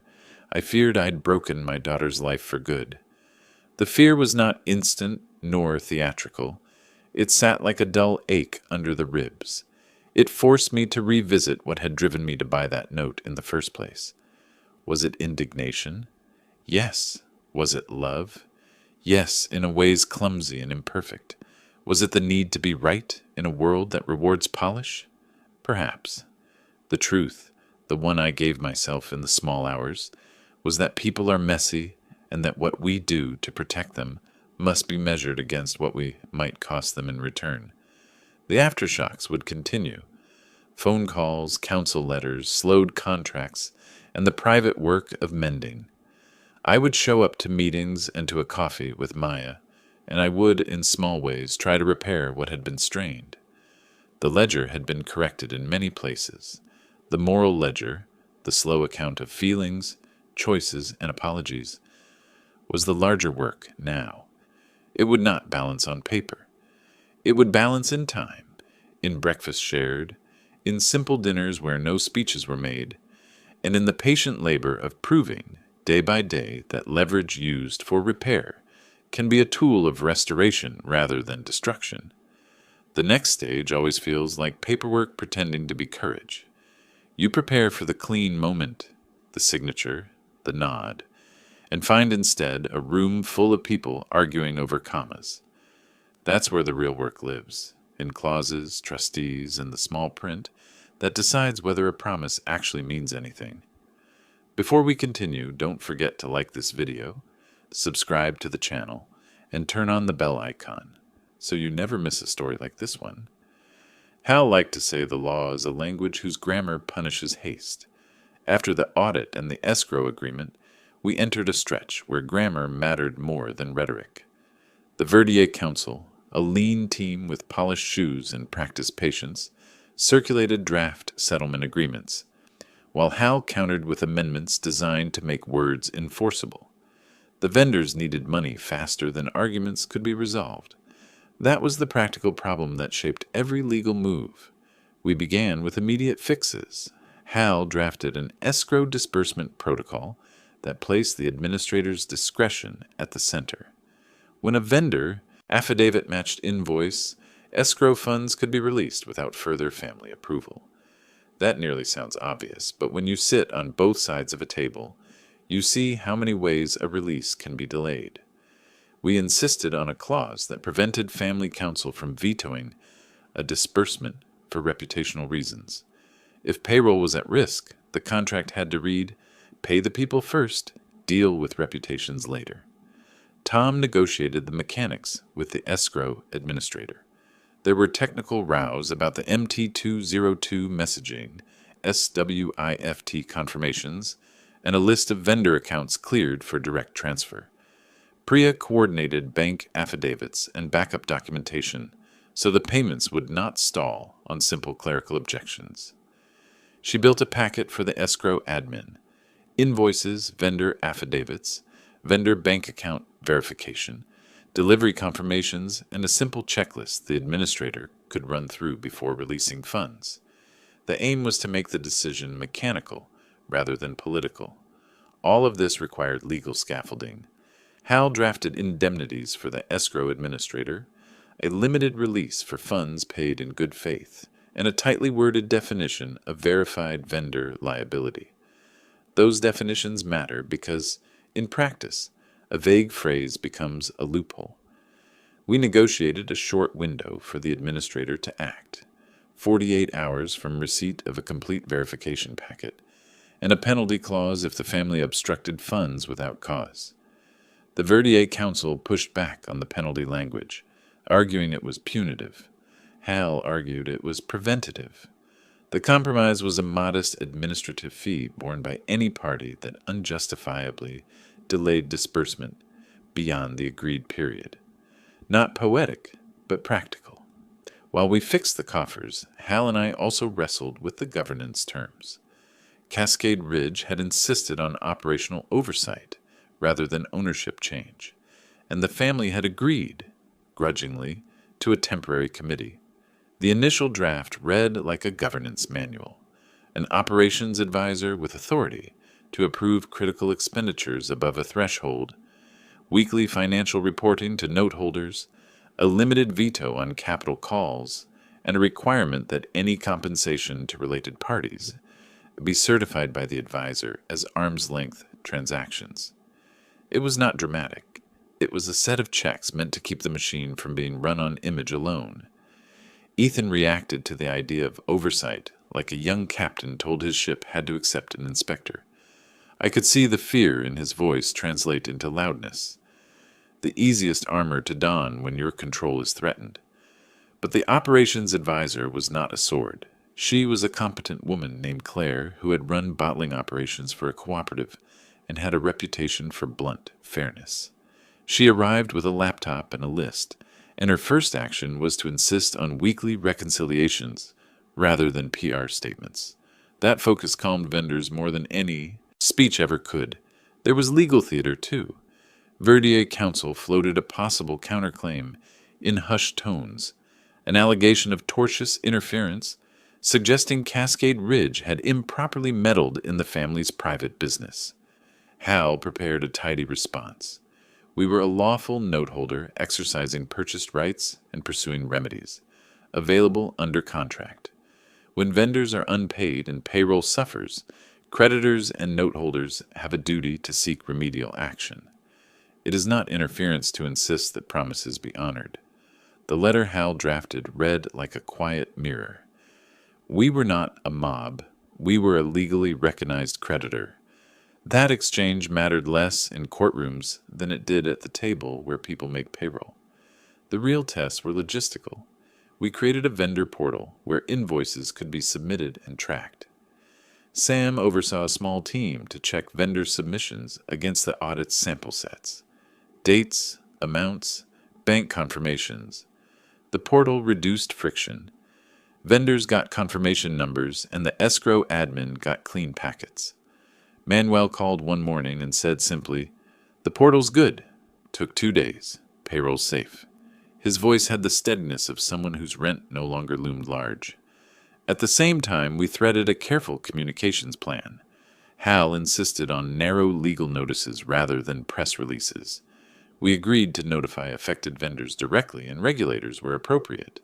But we refused to allow a daily drip of sensational quotes. Evelyn Park, who had written the first human interest piece, respected the legal embargo and ran a follow-up that emphasized the practical slow work we were doing: audits, escrows, reconciliations. Her coverage changed tone when she could tell the story was about repair rather than revenge. That mattered socially. Narrative shapes opportunity. A story of repair is less likely to evaporate contracts than a story of takeover. Negotiation is, in the end, a succession of small trades. The family wanted confidentiality. We wanted vendor protection and transparency to the parties with legal interest. The middle ground lay in a limited confidentiality. Public language would be modest. An inquiry concluded. Certain funds placed in escrow for verified vendors, while the detailed reconciliations would be available to creditors, regulators, and the governance committee. It was an ugly compromise and a practical one. It kept headlines short and vendor accounts paid. One practical fix I proposed, and Hal allowed, was a short-term liquidity facility arranged by Cascade Ridge to bridge payroll while the escrow admin processed packets. I did not want my name on a loan that looked like a buyout in public, but I also did not want workers waiting. The facility was structured as a non-dilutive, short-term advance to the operations account, repayable from escrow disbursements. Tom arranged the terms with a small private lender who respected discretion. We drew a modest sum and wired it to Manuel's payroll account, with a simple memo: payroll advance per vendor verification. Manuel texted back, "Save the week." Thank you. Practical fixes have a way of being unromantic and life-saving. The governance committee convened for the first time 2 weeks into the remediation process. Claire, our operations advisor, laid out a short list. immediate verification of vendor contracts, freeze on non-essential capex, audit of related party transactions, and a review of the payroll timing system. The committee also required Verdier's CFO to present bank reconciliations and an explanation for any retroactive entries. Those explanations were thin at first. Some were administrative flubs. Others were decisions made under pressure.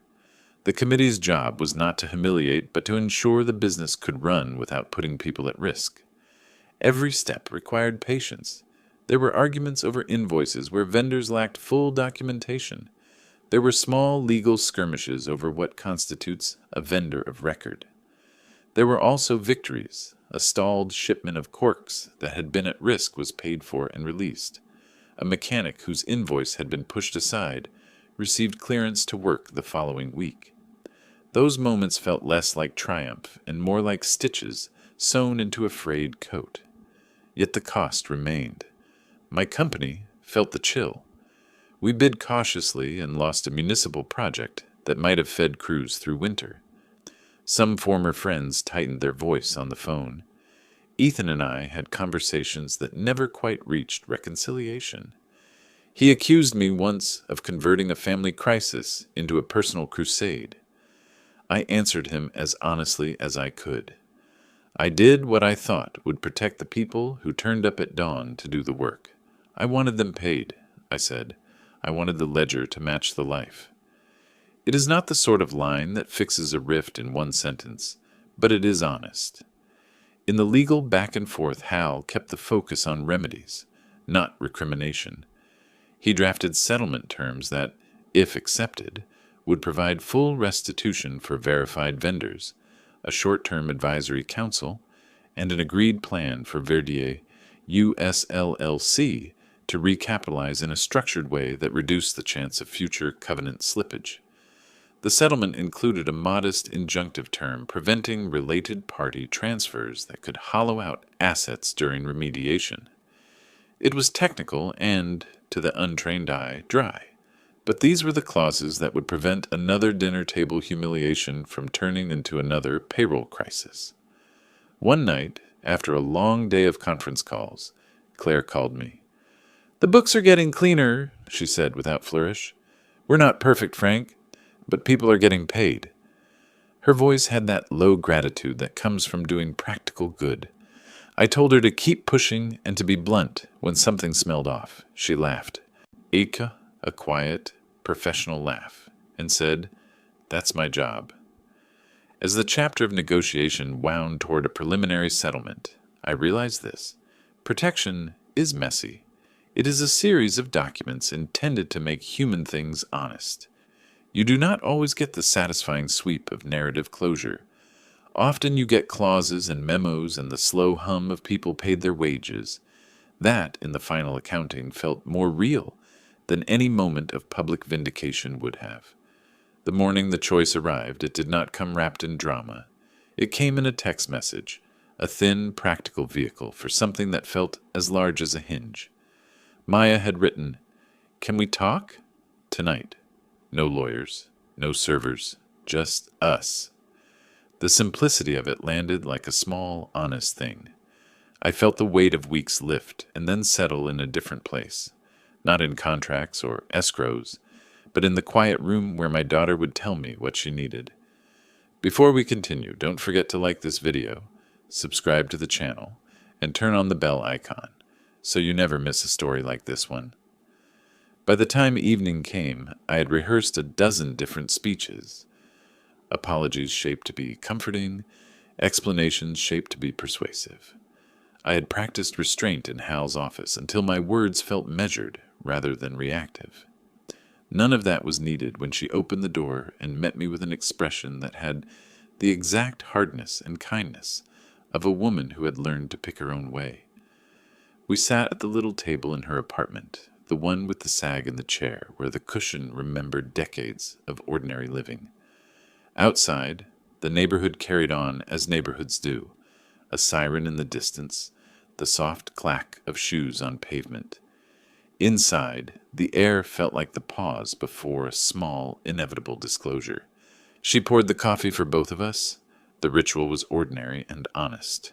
"I've been thinking," she said, "about what happened. About Ethan. About you." She folded her hands around the mug the way people do when they want to steady their voice. "I don't need you to justify every move. I don't want you to explain the math to me like I'm a ledger. What I do need is for you to give me the choice to decide what I want. And I need to know you'll respect that choice, even if it isn't what you hoped." There it was, the sovereign request. It cut through 100 defensive urges I had felt since the dinner. It demanded something more difficult than explanation. It demanded assent to her agency. I felt my chest tighten. The old machine of fatherly fix-it wanted to spin. My instinct had always been to arrange the pieces so she would not fall. Now my child, not a child at all, but a woman grown, asked to walk on the repaired floor herself. "Maya," I said slowly, "I bought that note because I thought the choice you might be offered would be false. I thought the house they were building for you could rest on a ledger that didn't match the work. I wanted to protect you from waking into consequences you didn't choose. You did it because you love me," she answered, "but love is not the same as deciding for me. I need to be allowed to make mistakes and to own them. If I choose to stand with Ethan, I'll do it knowing what I know now. If I choose to step away, I'll do that too. But it must be my choice." Her eyes shone, not with accusation, but with the quiet claim of someone who had learned to speak boundaries aloud. It is a strange humility to be asked to step back. A man whose hands are used to lifting beams measures his worth in action, in the ability to move a weight from one place to another, and thus change a life in a single afternoon. Being asked to stand aside felt less like abdication and more like learning a new muscle, restraint. I understood then that protection without permission can be a kind of theft. I told her so. "I will give you that choice," I said. "I will not make your decisions for you. I will tell you the facts, and I will stay. If you ask me to step aside, I will. If you ask me to stand at your shoulder, I will. But I will not seize the helm." She let out a breath that sounded like a small laugh and a small relief. "That's all I asked," she said. "Also, be honest. Are you okay with stepping back if I decide to stay with him?" The question was practical and moral all at once. It forced me to inventory my motives without shelter. Was my action born of paternal love or of pride? Had I sought to prove something about myself as much as protect my child? The answer was complicated. I loved her. I had been wounded in my pride. I had been embarrassed. Those were not mutually exclusive. I had to be honest with myself and with her. "I'll try," I said, and the verb was honest. "I will try to be the kind of father who listens and then follows her lead. If you choose to stay and it goes wrong, I'll be there to help clean up the mess. If you choose to leave, I'll help you rebuild. But the decision will be yours." She nodded, and in that nod, I could see a part of our future being sketched, not by my hand alone, but by both of us. We spent the evening talking about small, practical things, how she might ask for financial transparency in her joint accounts, steps for vendor protections if she and Ethan stayed involved in the operation, and what boundaries she needed with his family. She wanted clarity on money flows, on payroll procedures, on an independent advisor if she stayed. She wanted a promise that any decisions tied to parental influence would be transparent and agreed upon. That conversation shifted the shape of my role. Instead of being the father who micromanaged risk, I became a different kind of steward, the one who helps build safeguards from behind the curtain. We agreed on a plan, not a dramatic intervention, but a set of practical tools she could invoke, a clause in any marital financial arrangement that required a neutral advisor for large capital transfers, a right for her to require quarterly independent reconciliations for any family money that affected her work or income, and an agreement that any funds drawn for family purchases above a threshold needed her written consent. The paperwork would be small, tactical, and respectful of her agency. In the days that followed, the household scenes shifted. There were terse conversations between Ethan and his parents that I overheard in corridors, the language of damage control, of reputation, of pride bruised and not yet healed. Ethan's responses matured in the face of the audit and governance changes. He asked hard questions of his CFO and grew quieter in meetings where previously he had tried to dominate. Perhaps public accountability had pulled some humility out of him. Perhaps he had learned, by the blunt instrument of consequence, that power without patience is brittle. Maya, for her part, asserted boundaries gently but firmly. She invited Ethan to a meeting with Claire and the operations committee where she listened and asked pointed questions about payroll timing and vendor relations. She did not grandstand. She asked for transparency and for mechanisms that ensured oversight. Watching her sit across from the operations advisor and ask about reconciliations was, in its quiet way, more moving than a sonnet. It was proof that agency can be exercised in ordinary, effective ways. There were moments of rupture, too. Ethan accused me once more in a private text that tried to frame me as an interloper. He wrote, sharp and sudden, "You wanted to buy my family." I did not reply in anger. I wrote back a short line. "I wanted to protect the people who do the work. If that reads as overreach to you, we can talk. Maya and I will decide our life." The response was cold comfort, but it was honest. It refused to inflame. The larger world kept turning through all this. Legal counsel tightened language here. Claire pushed for weekly reconciliations there, and vendors started to breathe easier. The escrow payments arrived as packets were verified, and payroll steadied. Those practical successes did not erase the emotional labor of the choice, but they softened the ground. They proved that consequences can change behavior, and that the machinery of accountability, when used to protect rather than punish, can be a foundation rather than a weapon. One evening, after a committee meeting where Claire had asked for documentation I had helped compile, Maya sent me a photo, a small bench she'd made in a woodworking class, varnished and honest, with a note. "Made this today. Coffee on me when you come by." There was more in that photo than a bench. It was a small testament to recovery, a literal bench upon which two people could sit and talk without contracts, a symbol of the ordinary life she wanted to shape. When the choice finally came, it was neither melodramatic nor hurried. Maya and Ethan met on the bandstand where they had once thought to host their larger plans, and they spoke like two people weighing a house. They decided to postpone the marriage for a year, not a split, not a condemnation, but a mutual decision to step back, inspect their foundation, and decide with clearer eyes. It was a decision that honored agency and prudence both. I felt a complex relief. It was not the vindication I might once have imagined. It was quieter and truer, a father who had learned to step back and yet stand ready. We had moved from spectacle to deliberation, from pride to practice. The ledger had been balanced in places that mattered. The harder work of human repair had begun. That night I sat at my kitchen table, the manila envelope folded beside me with its two simple rules. Protect Maya. Protect the truth. No spectacle. I wrote a new line beneath them. Choose with her. I slid the paper into the envelope and felt, with the odd lightness of someone who has done wrong and tried to do better, that the work was not over, but that it was now rightly shared.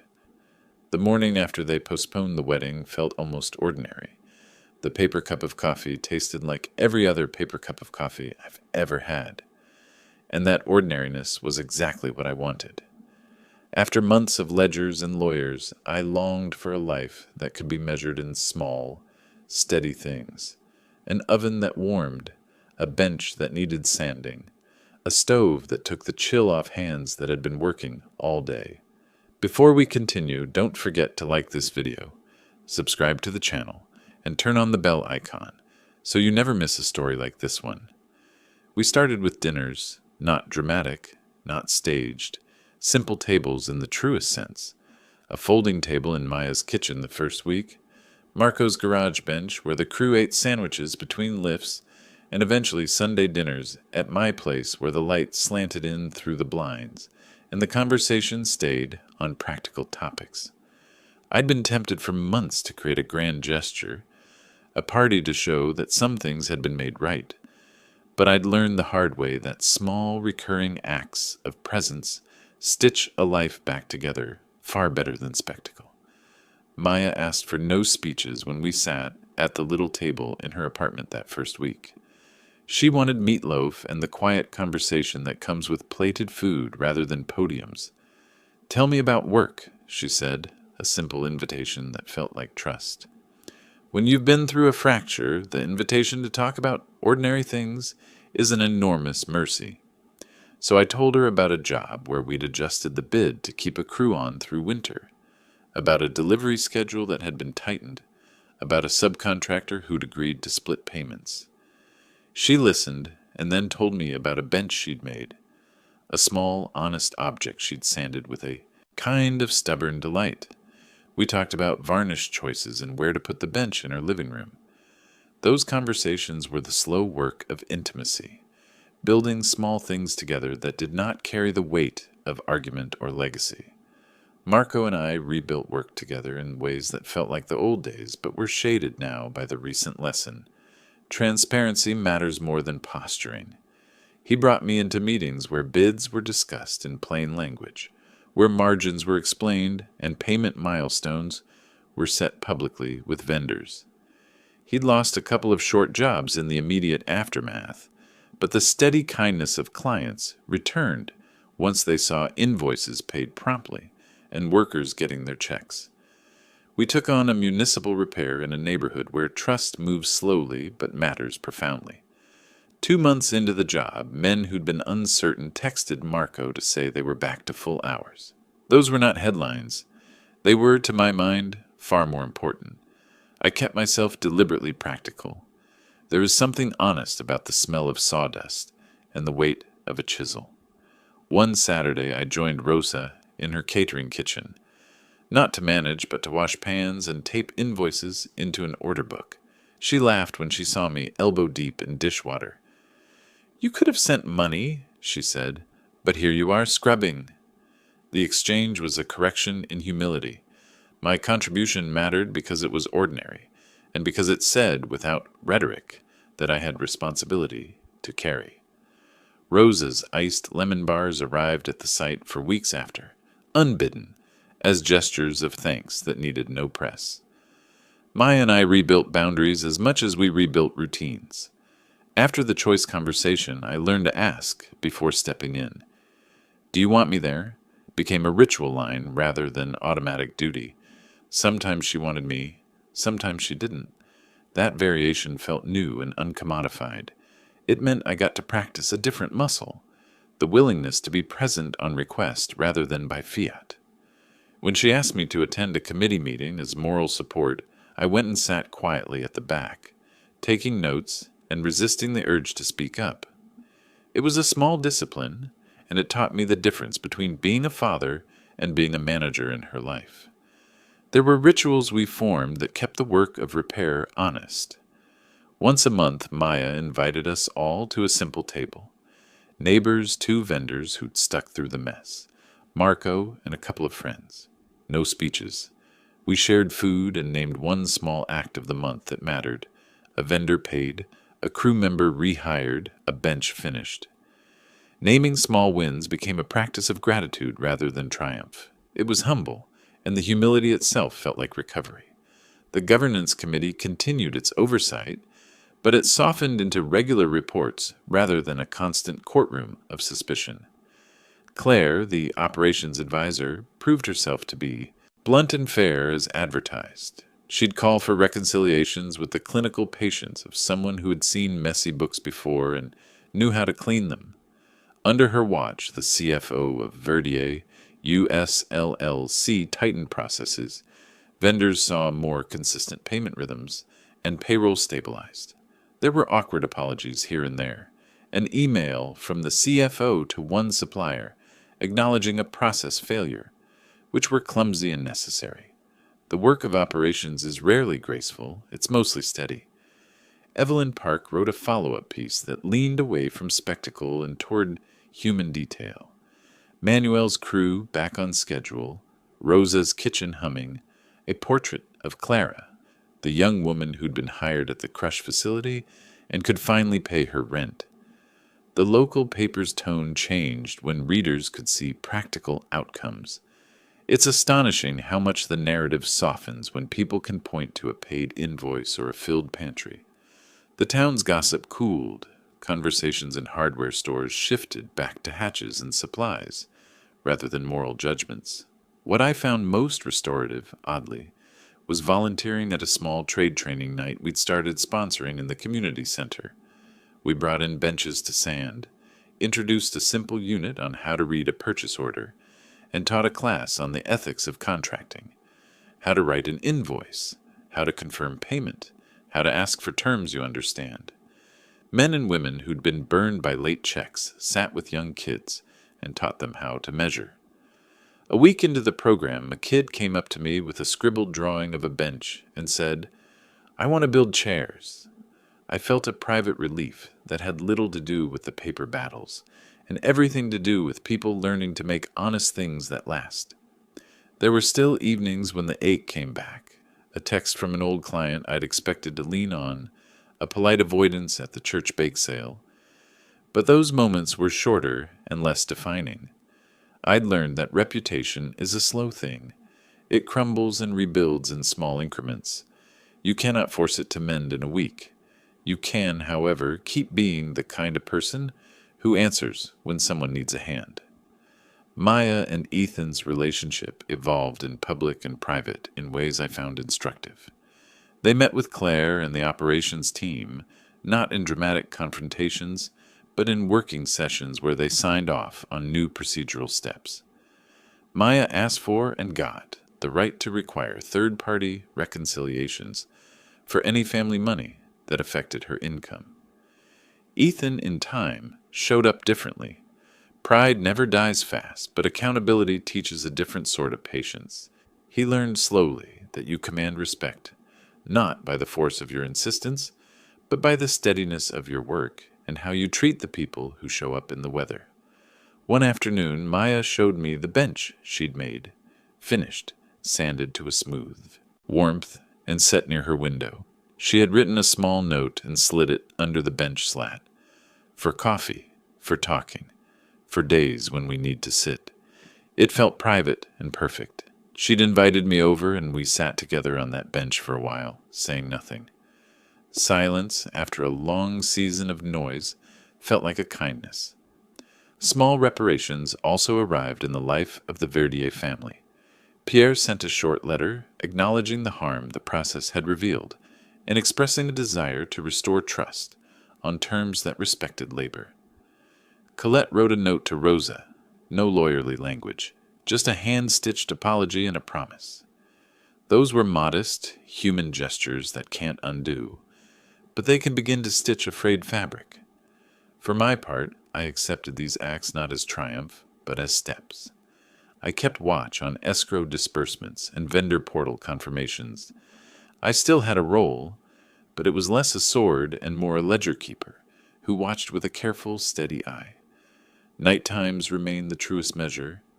On those evenings I sat on my porch, the photo of Maya as a child, mud on her face, impossible grin, tucked in my wallet alongside the new Polaroid of her and the bench. The two images fit in my hip pocket like two different maps of pride and tenderness. I'd written in the manila envelope months ago, "Protect Maya, protect the truth, no spectacle, choose with her." Now that list was longer. Show up when asked, teach when it helps, listen when it hurts. The chapter closes not with a dramatic proclamation, but with the pot roast in the oven and a simple table set for 4. Maya, me, Sam, and Marco. We ate slowly. There was laughter at small things, a story about a miswired fuse that had left half a street in the dark, and Manuel calling to confirm the next week's delivery schedule. The food tasted like the work it had taken to get there. Modest, honest, necessary. That's what rebuilding looks like up close. Not a finished palace, but a series of small, steadfast acts around ordinary tables. There's a small ritual I came back to after the storm. A pen, a stack of cheap stationery, and a quiet corner of my kitchen where the kettle still whistles like an old clock. I write letters I mostly never send, to people, to myself, to the versions of my life that I used to carry like heavy suitcases. The letters are exercises in honesty, a private ledger of intention and apology that helps me measure what I did against what I meant. Before we continue, don't forget to like this video, subscribe to the channel, and turn on the bell icon so you never miss a story like this one. The first of these unread letters was simple.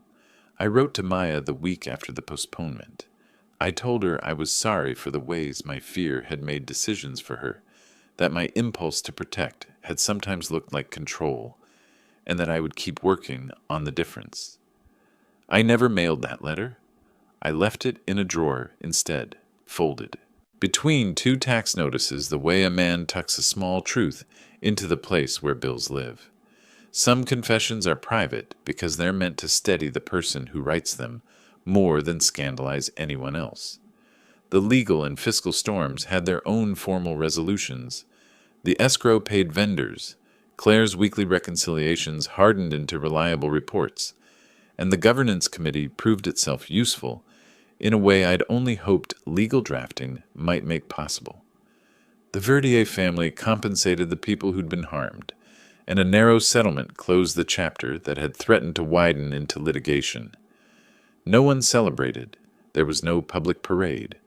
The work closed like a gauntlet finished, exhausted hands, a ledger smoothed, an auditor's stamp on a final page. That kind of closure rarely appears in the headlines, and it rarely feels like triumph. It feels instead like the relief of a job finally done right. But the private work, the letters I kept, was the real ledger I needed to balance. I wrote to Pierre once in a short, sincere paragraph that acknowledged the dignity lost on both sides and invited a conversation over coffee when he was ready. I wrote to Manuel and Rosa, not as a legal document, but as notes of thanks for their patience and for the blunt courage of telling the truth about unpaid work. Those letters were not polished. They were not broadcast. They were ordinary thank yous because ordinary gratitude steadies people in ways press clippings cannot. There were also letters that functioned as practice for better behavior. I wrote to myself about boundaries I wanted to keep. No more stepping in without invitation. Make help contingent on consent. Make decisions with Maya, not for her. I listed practical steps. Insist on written agreements for any family funds. Require independent audits for any large family transaction that might affect her, and put a clause in any joint account plan that gave her veto over certain transfers. The letters worked as both confession and covenant. I pinned one to the fridge for a week so the handwriting would wear into my view with breakfast and become, if not a lesson, at least a familiarity.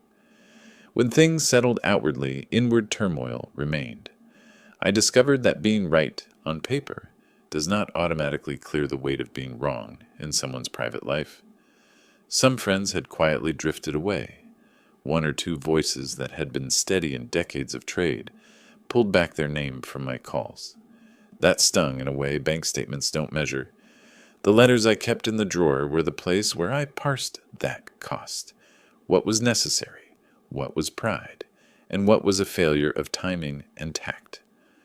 Maya came over one rainy afternoon and found me at the table with a stack of stationery. She did not ask to read. She never did. She sat, drank a cup of coffee, and helped me fold an envelope. "You still write these?" she asked with a kind of amused tenderness. "Sometimes," I said. "Mostly I write to remind myself how to behave." She laughed a small private laugh at that, and then abruptly leaned across the table to put her hand over mine. "I read your fridge agenda yesterday," she said. "The list." You really did write no stepping in without asking. The admission tore something open in me and then closed it with a neat, useful repair. She knew I was trying, and that knowledge felt like a small bridge. The town, too, settled into a new rhythm. Vendors who'd been wary returned to our bids. Marco's crews worked through the municipal repair and came back to full hours. Rosa's kitchen hummed, and she brought lemon bars to the site not as charity but as a shorthand for recovery, a simple gesture that says, "Business is honest again." Evelyn Park ran a quiet column on the community training nights we'd sponsored, how young people learned to read a purchase order, and the piece changed the frame from collision to repair. Headlines have short attention spans. Communities, it seems, have longer memories when people show up consistently. I kept writing letters to my future self, too. "Remember why you did it," one read. "Remember also how to do it better next time." Beneath that, I drew a small checklist. Listen first.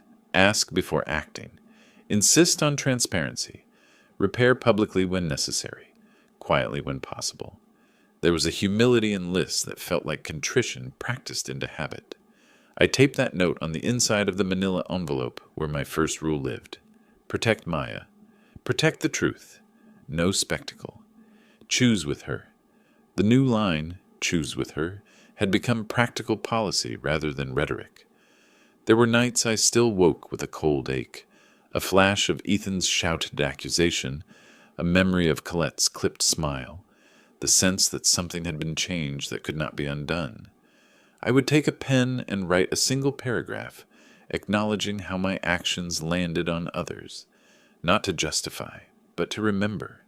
Those short, careful notes changed how I answered the phone and how I styled my words in meetings.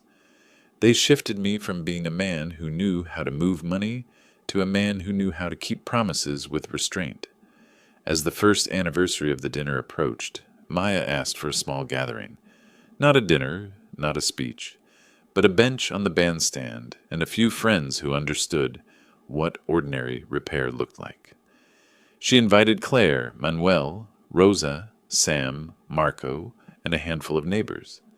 I wrote invitations on plain cards and addressed them by hand, because some acts deserve a slowness that email cannot give. The night was modest and warm. Maya and Ethan came and stood together for a short moment.